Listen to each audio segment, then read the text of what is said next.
सत्य के साथ। गरीबों का सशक्तिकरण हमारी प्राथमिकता है, राष्ट्रीय सुरक्षा हमारी प्राथमिकता है, शिक्षा और विकास हमारी प्राथमिकता है। आज देश की करोड़ों माताओं बहनों को धुएं से मुक्ति मिली है। माननीय उपसभापति महोदय, मैं सरकार द्वारा प्रस्तुत विनियोग विधेयक एवं अनुपूरक अनुदान मांग 2025-26 का पूर्ण समर्थन करते हुए कुछ महत्वपूर्ण बातें इस सदन के सामने रखना चाहता हूं। सबसे पहले यह समझना आवश्यक है कि अनुपूरक अनुदान की व्यवस्था हमारी संसदीय परंपरा है, सामान्य उसका एक आवश्यक हिस्सा है। जब वर्ष के दौरान कुछ और ऐसे क्षेत्र सामने आते हैं जहां अतिरिक्त संसाधनों की आवश्यकता होती है, तब सरकार संसद की अनुमति लेकर उस व्यय को स्वीकृति प्रदान करती है। इस वर्ष भी सरकार ने लगभग 1.32 लाख करोड़ की अतिरिक्त व्यय का प्रस्ताव रखा है, जिसमें से बड़ी राशि मंत्रालय की बचत समायोजन से पूरी की जा रही है और संसद से वार्षिक अतिरिक्त स्वीकृति 41,000 करोड़ से कुछ अधिक की मांग की गई है। महोदय, यह तथ्य अपने आप में दर्शाता है कि मोदी सरकार वित्तीय अनुशासन और विकास के बीच संतुलन बनाकर चल रही है।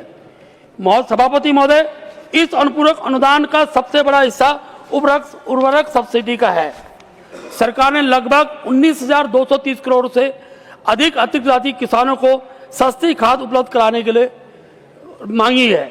आज वैश्विक बाजार में उर्वरकों की कीमत में लगातार उतार चढ़ाव हो रहा है, लेकिन इसके बावजूद मोदी सरकार ने यह सुनिश्चित किया है कि किसानों पर लागत का बोझ न बढ़े।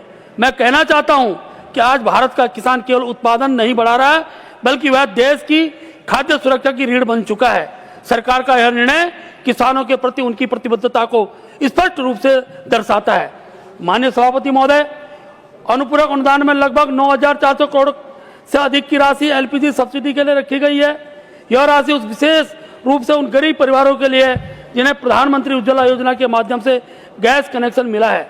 आज देश की करोड़ों माताओं बहनों को धुएं से मुक्ति मिली है, स्वास्थ्य सुरक्षा मिली है और सम्मानजनक जीवन मिला है। मोदी सरकार का यह प्रयास स्पष्ट करता है कि गरीब कल्याण हमारी नीतियों का केंद्र है। सभापति महोदय, सरकार ने गृह मंत्रालय के लिए भी अतिरिक्त संसाधनों का प्रावधान किया है। इसके लिए 2,298 करोड़ रुपए की डिमांड की गई है। यह राशि आंतरिक सुरक्षा, सीमा प्रबंधन और केंद्रीय सुरक्षा की आवश्यकता को पूरा करने के लिए है। आज दुनिया के कई हिस्सों में अस्थिरता का वातावरण है, लेकिन भारत में शांति और स्थिरता बनी हुई है। यह केवल संयोग नहीं है, यह हमारी सरकार की दृढ़ सुरक्षा नीति का परिणाम है। हमारा स्पष्ट मत है कि राष्ट्रीय सुरक्षा के साथ कोई समझौता कभी किया नहीं जा सकता है। सभापति महोदय, अनुपूरक अनुदान में उच्च शिक्षा के लिए भी अतिरिक्त धनराशि का प्रावधान किया गया है। 1,303 करोड़ रुपए की अनुदान मांग है। आज भारत तेजी से ज्ञान आधारित अर्थव्यवस्था की ओर बढ़ रहा है।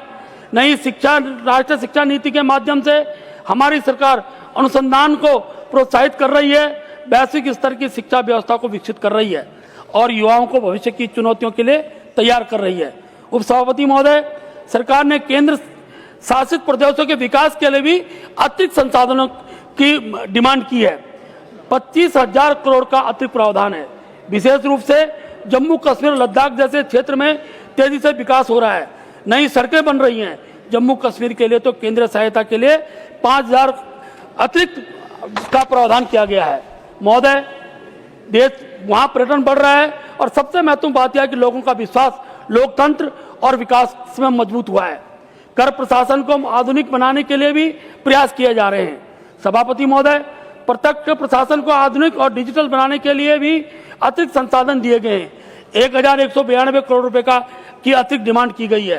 पिछले कुछ वर्षों में सरकार ने फेसलेस टैक्स असेसमेंट और डिजिटल रिफंड पारदर्शी कर प्रणाली जैसे बड़े सुधार किए गए हैं। इसके परिणाम स्वरूप आज करदाताओं का भरोसा बढ़ा है और टैक्स कलेक्शन का भी रिकॉर्ड देश के अंदर स्तर बढ़ा है। सभापति महोदय, विधेयक में सरकार ने पूंजीगत व्यय को बढ़ाकर 12.2 लाख करोड़ करने का प्रस्ताव है, जो पिछले वर्ष की तुलना में एक बहुत बड़ी वृद्धि है। नए समर्पित फ्रेंट कॉरिडोर और 20 नए राष्ट्रीय जल मार्गों का विकास भारत की व्यापारिक शक्ति को विश्व स्तर पर प्रतिस्पर्धा बनाएगा। महोदय, विपक्ष द्वारा बार बार किसानों की बात करता है, लेकिन हमारी सरकार ने भारत विस्तार जैसे AI आधारित तकनीक से कृषि को आधुनिक बनाने की दिशा में सार्थक प्रयास किया है। 1.63 लाख करोड़ का अतिरिक्त प्रावधान न केवल प्राकृतिक खेती बल्कि पशुपालन तथा मत्स्य पालन को भी नई ऊर्जा प्रदान करेगा। महोदय, आज वैश्विक अस्थिरता के दौर में भारत की शिक्षा प्रणाली हमारी प्राथमिकताओं में है। रक्षा बजट में रिकॉर्ड 12% की वृद्धि हुई है, जिसका उदाहरण है कि जितना बड़ा हिस्सा स्वदेशी, और इसका जो बड़ा हिस्सा है वो स्वदेशी क्षेत्र में खरीद के लिए व्यवस्था की गई है। हमारी सेनाओं की परिचालन आवश्यकताओं के लिए 41,130 करोड़ रुपए और भूतपूर्व सैनिकों के स्वास्थ्य योजना ECHS के लिए 6,140 करोड़ की अतिरिक्त मांग दर्शाता है कि सरकार राष्ट्र की सुरक्षा और रक्षकों के कल्याण के लिए प्रतिबद्ध है। BVG राम जी योजना लाए और अब उसके लिए 125 दिन का जो प्रावधान हुआ है उसके लिए 30 करोड़ रुपए अतिरिक्त धनराशि की व्यवस्था की गई है।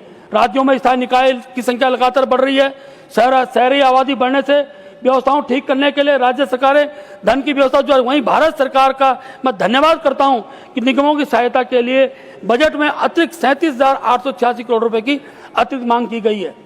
गरीब भूखा न सोए प्रधानमंत्री गरीब कल्याण अन्न धन योजना के लिए 13,641.28 करोड़ रुपए का प्रावधान किया गया है।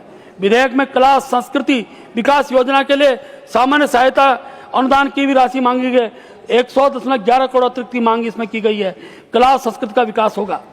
प्रतिभावान छात्रों की छात्रवृत्ति भी नए नए आयाम इसमें लेकर प्रतिभाओं को प्रोत्साहित करती है। हमारी सरकार का उद्देश्य है कि उनको प्रतिभावान छात्रों को प्रोत्साहित किया जाए। मैं सरकार का आभार व्यक्त करता हूं कि छात्रवृत्ति के लिए भी 13.16 करोड़ रुपए की अतिरिक्त मांग की गई है। देश के संग्रहालय इतिहास की पहचान होते हैं। हमारी सरकार जब से आई है देश के मान बिंदुओं के प्रति श्रद्धा का भाव प्रकट हुआ है। इसके लिए बजट में कभी भी कमी नहीं होने दी। इस विधेयक में भी संग्रहालय के संवर्धन के लिए 1 करोड़ से अधिक की धनराशि, संग्रहालय का जब प्रचार होता है तो यात्री बढ़ता है, उसके लिए व्यवस्था की गई है। देश में पिछले दिनों आपदाओं की घटनाएं बढ़ी हैं। मैं तो उत्तराखंड क्षेत्र से आता हूं जहां आपदा बड़ी मात्रा में होती है। आपदाओं का स्वरूप भी बदल रहा है। मैं सरकार का आभारी हूं कि आपदा मद के लिए भी 100.42 करोड़ रुपए का अतिरिक्त डिमांड इसमें की गई है। पूर्वोत्तर राज्यों और हिमालयी राज्यों के लिए हेली सेवाओं की नितांत आवश्यकताएं हैं। इसमें बजट के में 26.76 करोड़ रुपए प्रावधान किया गया है। जम्मू और कश्मीर के लिए केंद्रीय सहायता के लिए 5,000 करोड़ रुपए का प्रावधान इसमें किया गया है। सभापति महोदय, कुछ विपक्षी मित्र कहने की कोशिश करते हैं कि अनुपूरक अनुदान बजट की असफलता का संकेत है। मैं यह स्पष्ट करना चाहता हूं, यह तर्क तथ्यों से परे है। दुनिया के लगभग हर लोकतंत्र में वर्ष के दौरान बदलती परिस्थितियों के अनुसार सप्लीमेंट्री ग्रांट्स लाए जाते हैं। अंतर केवल इतना है कि मोदी सरकार ने इसे पूरी पारदर्शिता और जवाबदेही के साथ संसद के सामने रखा है। सभापति महोदय, आज भारत विश्व की सबसे तेजी से बढ़ती हुई अर्थव्यवस्था है। आज भारत वैश्विक निवेश का केंद्र बन रहा है, स्टार्टअप हब बन रहा है और डिजिटल अर्थव्यवस्था में अग्रणी बन रहा है। इन सब उपलब्धियों के पीछे सरकार की सुदृढ़ वित्तीय नीति और पारदर्शिता है। अंत में मैं यह कहना चाहता हूं कि यह अनुपूरक अनुदान केवल आंकड़ों का दस्तावेज नहीं है। यह दस्तावेज दर्शाता है कि सरकार की प्राथमिकताएं क्या हैं। किसान कल्याण हमारी प्राथमिकता है, गरीबों का सशक्तिकरण हमारी प्राथमिकता है, राष्ट्रीय सुरक्षा हमारी प्राथमिकता है, शिक्षा और विकास हमारी प्राथमिकता है और मजबूत अर्थव्यवस्था, इसके लिए अब लगातार सरकार प्रयत्नशील है। इन्हीं उद्देश्यों के साथ मैं इस सदन से अनुरोध करता हूं कि विनियोग विधेयक अनुपूरक अनुदान मांग 25-26 को सर्वसम्मति से पारित किया जाए। आपने मुझे अवसर दिया, इसके लिए मैं आपका धन्यवाद करता हूं। नमस्कार। धन्यवाद।